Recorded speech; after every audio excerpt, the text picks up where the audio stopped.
Hello and welcome to Friday Film, which we've just been on a summer break. We haven't done any Friday films, so it's nice. I'm with Farida here from the amazing, it's the amazing Farida from the amazing Entraide. Mm-hmm. So, Thank you. You're welcome. Thank you for having me. So I've asked Farida to come along and she's agreed, which is very nice because we're in our woke season now. I showed you the banner, it was good, wasn't it? Yeah, it's really good. I should have put it up, but I forgot to do that. I'll help you do that. Yeah, we'll do that later. So the woke season is really about us as a church looking at some of the issues that are affecting our society and our world. And they're issues that often are quite controversial, although they shouldn't be.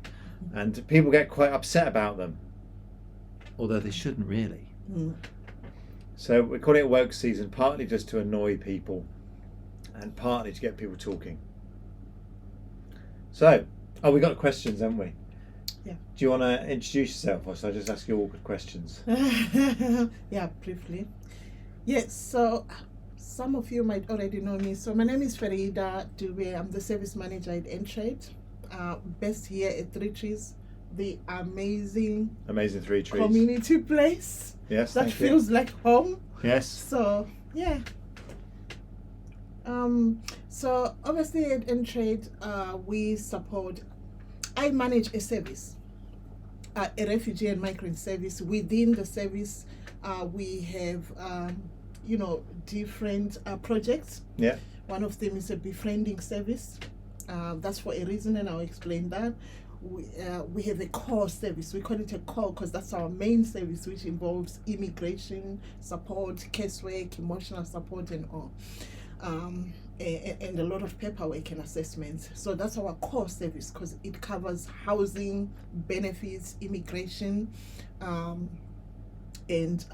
home visits as well for those who are not able to reach us. So we provide people can walk into our office. That's a good thing. We're always open. So it's not an appointment-based service. People can walk in because we understand that there can be emergencies sometimes. Yeah. But also if someone walks in and it's a complex case, we assess first and then provide more details and offer an appointment on a different day so that they feel supported. They have their own space, privacy, and it's just a space to be themselves, to talk about the reasons why they've approached our service and how best we can support them. So basically Entraide provides that expertise, helping people settle in, get anything that they're entitled to, and also help them really start their lives afresh, isn't it, for a lot of the people you work with? Yeah, and that's integration support. But that's because we support different groups. So integration support, we provide it to refugees. So we have asylum seekers. That's my second question. Can you tell us what the difference is between a refugee and an asylum seeker? Because often they use the same in the same breath as though they're the same thing.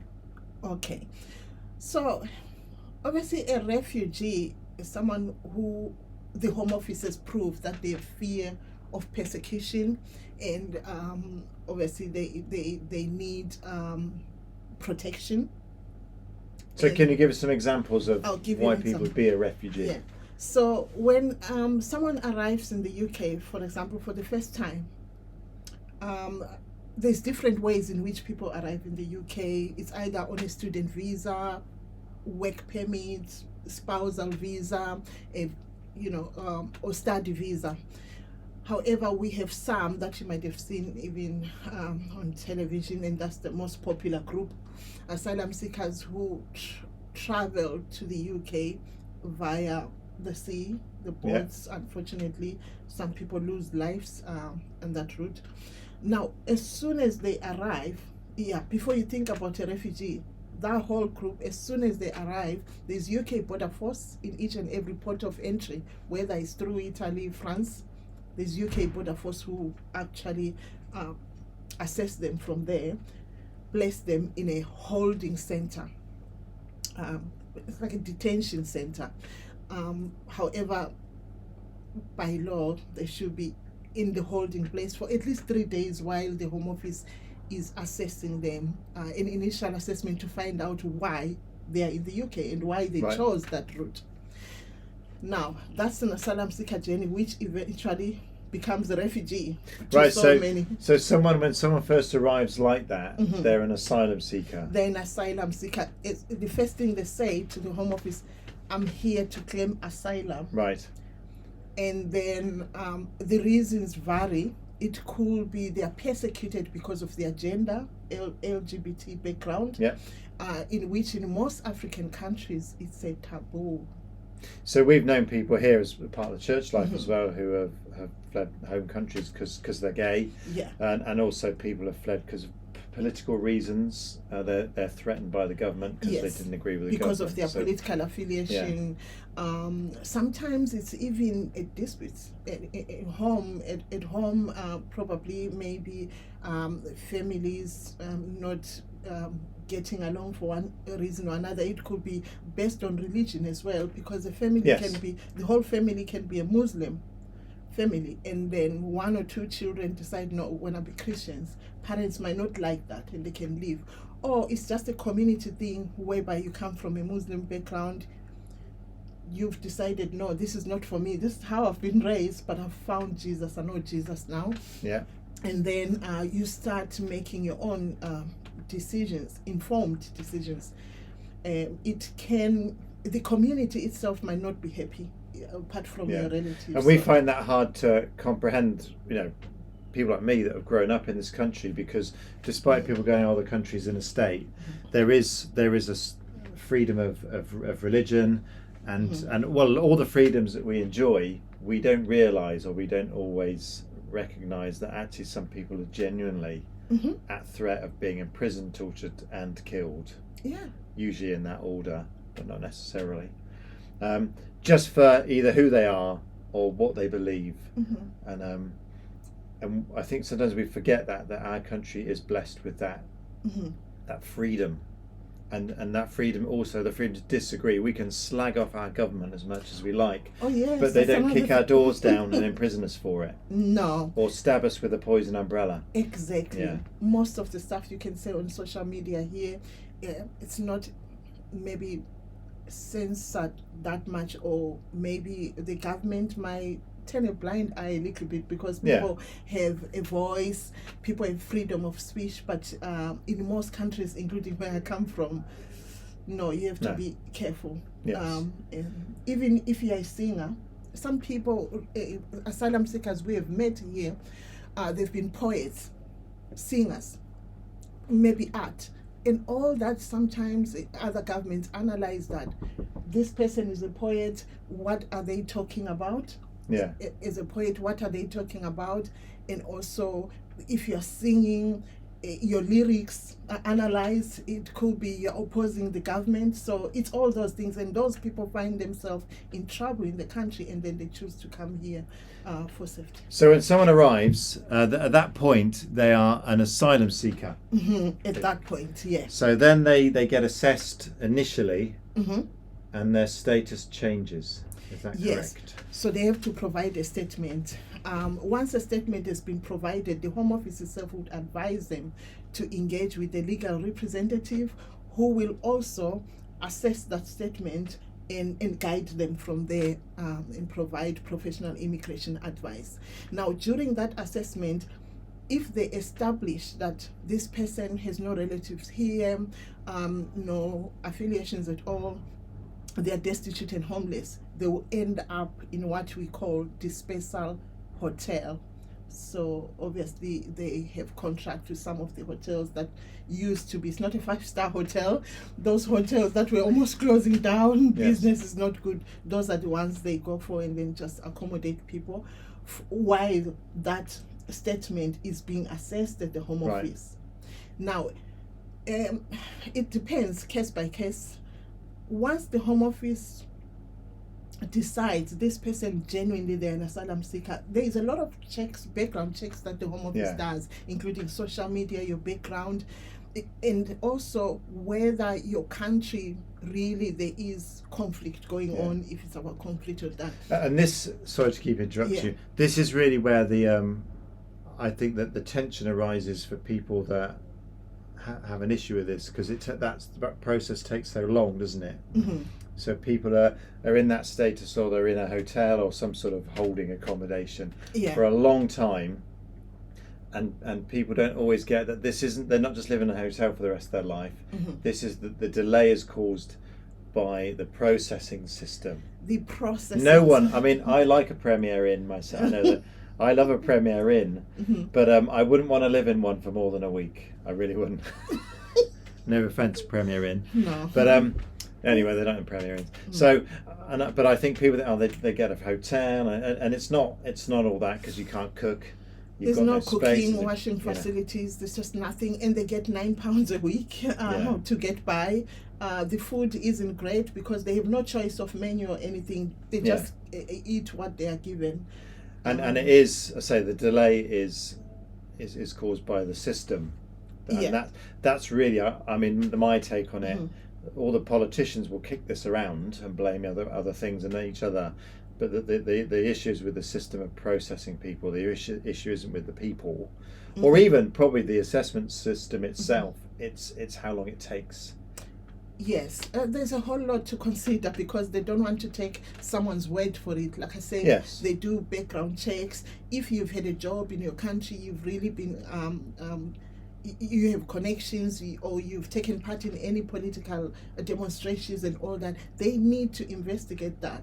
If you have documents that you've brought as evidence, all that will be carefully assessed. So it does take time, because really there's a lot of people, and every case is allocated to a case owner at the Home Office.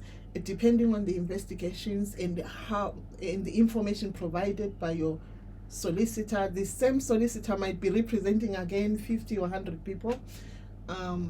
So that causes a bit of weight. So once that's done, they do what status would they have then? So say they've gone through the process, someone's gone through the process, and then he or she they said, right, it's legitimate, you are at risk of persecution, or you are being persecuted.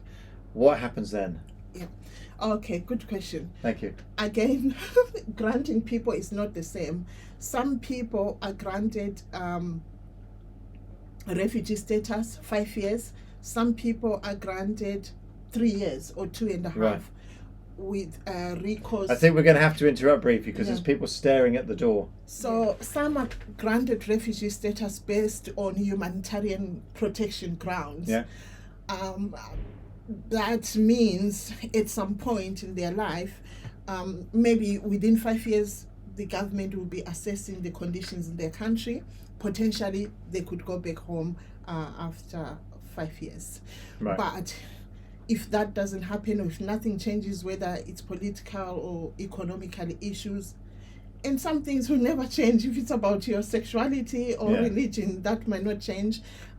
So after 5 years, it means you can apply for further leave to remain. So they are both refugees. So they grant based on humanitarian protection, and there's a grant based on just a refugee status, 5 years. Then now it changes from them getting £9 a week from the Home Office, and now they will need support that we call a move-on support, which is where again Entraide comes in. Okay. It's called integration support, because now they have recourse to public funds, right to rent accommodation, right to work, to national insurance number.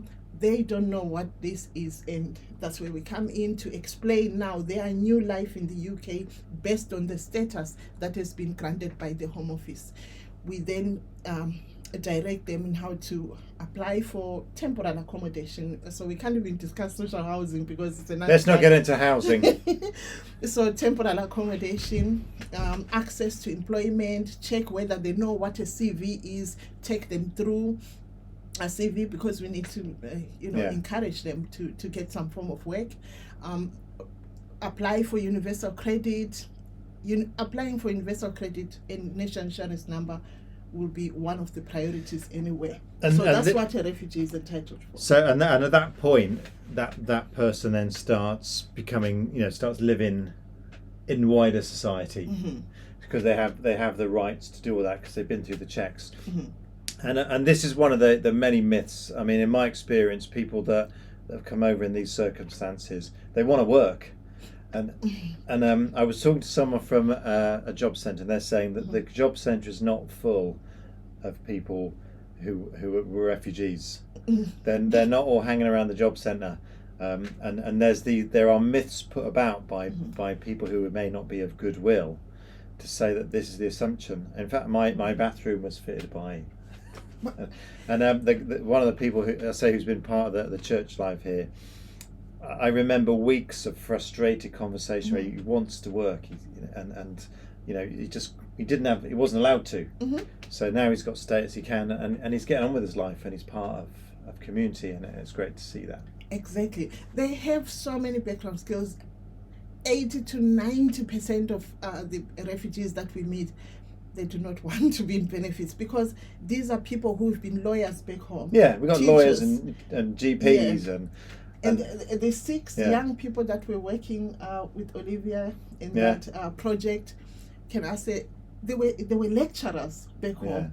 And now, because obviously they've been granted now leave to remain, and they've left the hotel, they are in college trying to do a foundation degree so that they can pursue also their skills. So we've met lawyers, builders. It's hard to imagine, because people, midwives. If I had to flee this country and start again, a new country, a new language, all of my status here would be nothing. And you see, I'm not sure how it is in other countries that speak other languages. In this country, if you don't speak English, people think you're thick. And I remember when we had some Syrian refugees coming through. There was some really highly qualified, PhD level people here, and they were nothing. They couldn't get a job or anything. They didn't have the language, and yet back in their home country, they were kind of the top of the tree. So it's. I'm not asking for sympathy. I'm just saying that is hard. It is hard, and it causes a lot of barriers. Yeah. People are ready to work. They're ready to integrate. They want to speak to their neighbors, but English language is a major barrier. Major barrier to employment, major barrier to even engaging socially. So I hope that one day there will be an ESOL class established. I'd love an ESOL class here. And you will witness among the Ukrainian community.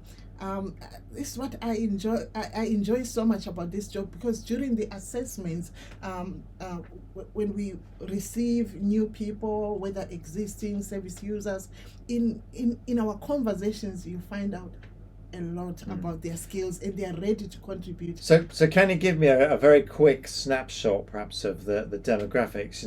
The sorts of people that you're working with, ages, backgrounds, family situations, that sort of stuff. What?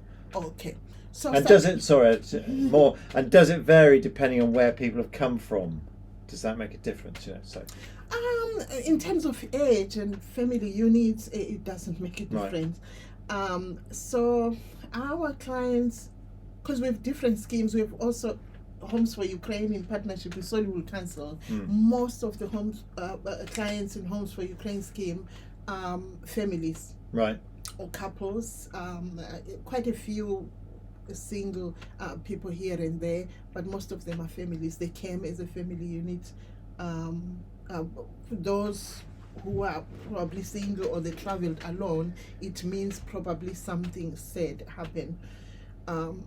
And most Ukrainian nationals have been dispersed here around Chelmsley Wood, Smithwood, the south and the north of the borough. And they've also created their own community. Most of them actually know each other now. They probably never met. But these communities and these places are bringing them together as well. So which is amazing. And within our service also, if we establish that someone may be lonely, need a befriender, or to speak to someone from their background, we obviously with consent will tell them that there's someone else from your country in the community, if you want to get to know each other, and if they consent to that. It must be hard being in another country when you don't know the language, because you just cannot, just that basic communication, to hear someone speak your mother tongue must be just Yeah. much light up, because Exactly, because now we have a Ukrainian speaking and a Ukrainian national, someone from Ukraine who's a caseworker full time at Entraide. yeah, And that's one of the things we're trying to make sure as well, that in our team we are diverse. There's yeah, English, African, Asian, and Ukrainian. That way, service users will, they'll feel welcome. the connection's easier, isn't it? They'll Because I connect mean, you easier. look at Brits, white British people abroad, when they move to Spain, they all live in the same area, don't they? They all speak English and eat fish and chips. It's like you do, and there's nothing wrong with that, because that's your heart, that's your soul language, isn't it? Yeah. And you yearn that, and you feed off that. I think it's when you say this is how everyone else should be, isn't it? And that's the joy. I've seen Chelmsford Wood diversify over the time I've been here, and it's been wonderful. I think it's been a blossoming of our community to have other people coming in and other attitudes and other viewpoints, which I may or may not always agree with, but actually just that diversity. I mean, it was pretty good before, and I don't think we have a major issue, but there you get the occasional grumblings, which is partly why we're doing this woke season, just to remind people that actually these are people coming over, and you don't jump on a boat and risk your life just because you think you'll get a phone, or you for 20 quid a week. That's not, you do it because your life's at risk, and that's been the case for the people I've known. Yeah. So can I ask, that was a mini sermon there, can I ask you, one of the questions that gets thrown around is the idea of illegal immigrants. Okay. And what I've seen it reduced to is these illegals are coming in, and I think that's a deliberate, attempt to dehumanise these people. Oh, they're not people, they're illegals. And they say, all these illegal immigrants, they're living, we don't want illegal immigrants here. Well, I think everyone would say, of course we don't want illegal immigrants here. No one wants illegal. It's like saying, well, I don't want criminals on the street. Well, of course no one wants criminals on the street. No. So we don't want illegal immigrants here. That's why there's the process to work through. So the reason I'm particularly saying is that there was a post recently in Chelmsford Wood, someone asking about accommodation, and then someone said, "Oh, you won't get a flat because it's full. All the illegal immigrants are in there." And it's like, I don't know where to begin, because if you're not given any property until you've been through the process, and the government has said this person is legitimately here and has a right to be here. So that's turned into a rant rather than a question, really. I mean, that idea of an illegal immigrant, that's someone who is before the process, isn't it? No. Okay. I'll explain. There's more. So apart from Ukrainians, other nationalities that we support are from Afghanistan, Iran, Iraq, Africa, as far as Nigeria, Zimbabwe, Congo, if I mentioned Nigeria, so many African countries, and then Syria, Togo, hundreds of countries. Now, like I said, as soon as someone arrives in the UK, depending on the port of entry, they may have arrived. Not everyone come via the sea, the boats. Not everyone is trafficked into UK. So some people have the means, even though they are genuinely fleeing persecution, they might still have a passport and a few funds in the pocket to travel to a safe destination. So one of the ports of entries, obviously, is the airport, by the sea and all that. As soon as they arrive, as long as they speak to UK Border Force, a Home Office official, and they register, the assessment starts there. They are put in a holding place for assessment. They're not illegal. Someone who's illegal would not have entered the UK. So as long as you claim asylum, present yourself to the authorities here in the UK, whether it's presenting yourself via a police station. Let's say you didn't meet a UK Border Force official, you can go to a police station and tell them, I wish to claim asylum, or I wish to present myself. So there isn't an illegal. So an illegal person, an illegal immigrant is someone that's come into the country sneaked in, and then never spoke to anyone. right, and They're under the and radar. are We don't deliberately even- behaving like that. They're deliberately behaving like that. They came in maybe to do cash in hand jobs. They've never accessed any service, including us. They're just there living with friends or A family. bit like someone, say I thought I'm going to go to Australia. I've got a visa for 3 months, but I stay for 6 months and I just work. I just get cash in hand jobs. I'm an illegal immigrant Yeah, in because no Australia one at knows that you. point. Yes, no one knows you are there. Yeah, except your friends. I've and outstayed my family. visa. I'm working for cash in hand and Yes. sleeping on floors, and that's Yes. it. So, So I think there's this demonizing of it, and I think that's the they problem. make it an umbrella term, Yeah. covering even people who are innocent. Anyone who lives in temporary accommodation, whether it's a hotel, temporary accommodation, or some form of accommodation provided by the Home Office, they are not illegal. The Home Office knows they are No, they're here. there. They are just processing their Yeah. documents. And also, not everyone ends up with a wonderful story. All those assessments, sometimes some of them, they lead to deportation back Yeah. to your country if the Home Office does not believe the statement you have provided. So eventually you're sent home. Some are So that's also part of the myth then, is that everyone just gets in. no, It's a myth. Yeah. Yeah, so not everyone gets in, Yeah. and not everyone gets to stay. Some people, even 2 days, after 2 days, they are sent back home. There is measures to remove people who are not meant to be here. And also we have some who have traveled via Italy, Germany, France, and all these other countries. They share this information. So if the Home Office puts your details in the system and they establish that you've had fingerprints or you've had any connection with Italy, you have to go back to Italy. Right. Why come here? So not everyone. And this is the information that I think our community needs to hear, is that there is a system and it doesn't work. So the kind of shouty, ranty approach is actually missing the facts.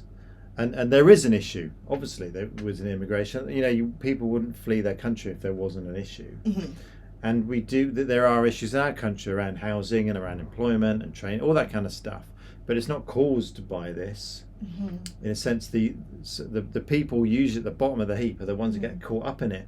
And it's not just refugees. I mean, people at the poorer end of our society, as many in our community know, they're the ones that suffer. If you look at the health statistics for Chelmsford Wood, and the income statistics, education, these are the people that get caught up in the failings of society, and the causes aren't the people that are mangled in the machinery. It's the machinery. And I'm not having a political pop particularly at anything. I'm saying that, because it is difficult. I mean, I don't know the answer. No one knows the answer. We're trying to work it out. No one knows the answer. And sometimes I think also people need to know that even children themselves, they experience persecuting. In some countries, children as young, this is even difficult to say, as young as 6 men, they are forced into marriage.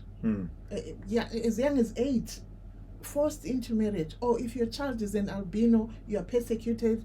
And they say the your family is council- a witch or something, so you have to protect your child and move to a safe country. The Children council are- have a post, don't they, for unaccompanied children? So Yes. children appear in our country on their own. You can think, how desperate would you be as a parent to just put your put Your kid in a 13-year-old. plane? Yeah. So what can we do? Sorry, we've gone through a lot of stuff, and it's going to take much longer. What can we do as a community? How can we support what you do? How can we support people that we see appearing, in our street? And our clients appreciate anything and everything. Please do not judge, because even if you see someone with an iPhone 14, could be a present here. I met a lovely family in Solihull, and their son, obviously now the son is doing well, left uni and all that, had expensive clothes and a phone that they wanted to give away.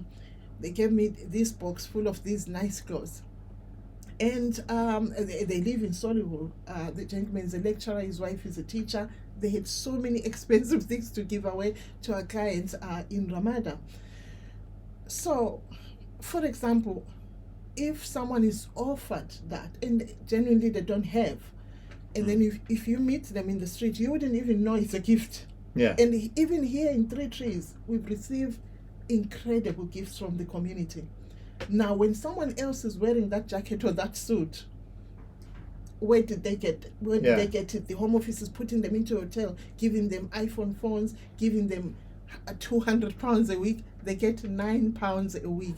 And the reason why the Home Office gives asylum seekers who are not granted refugee status and access to request to public funds, the reason why they're given that £9 a week, so that if a GP is far or an immigration advisor is far, at least they can afford a £5 day saver to go to an appointment per week. Yeah. So that's the only reason. They don't get anything else. The clothing they get, hygiene, is through donations until they're able to sustain themselves.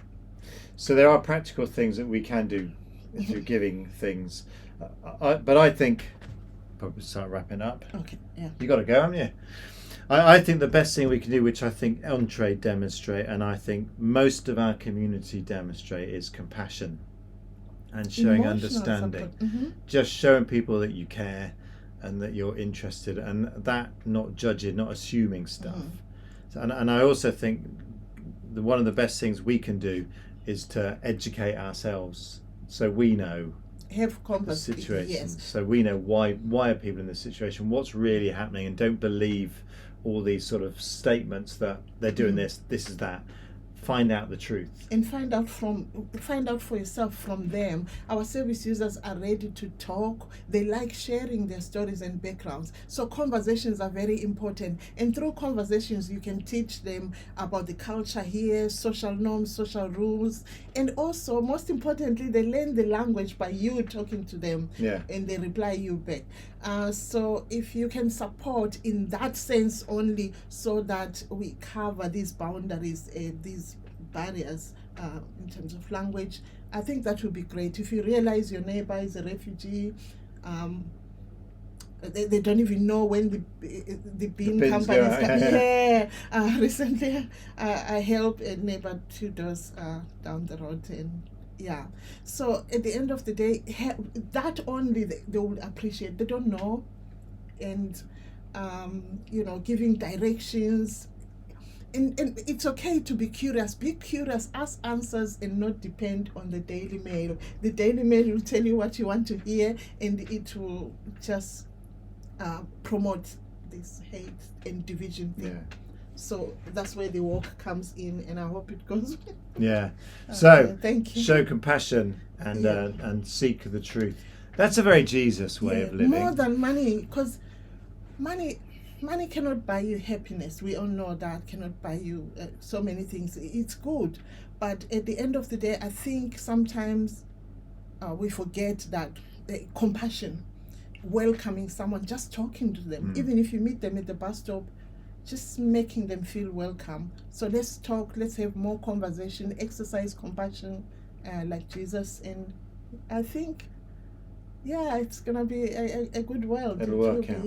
It will work out. More than anything, just love always wins. Love will always win.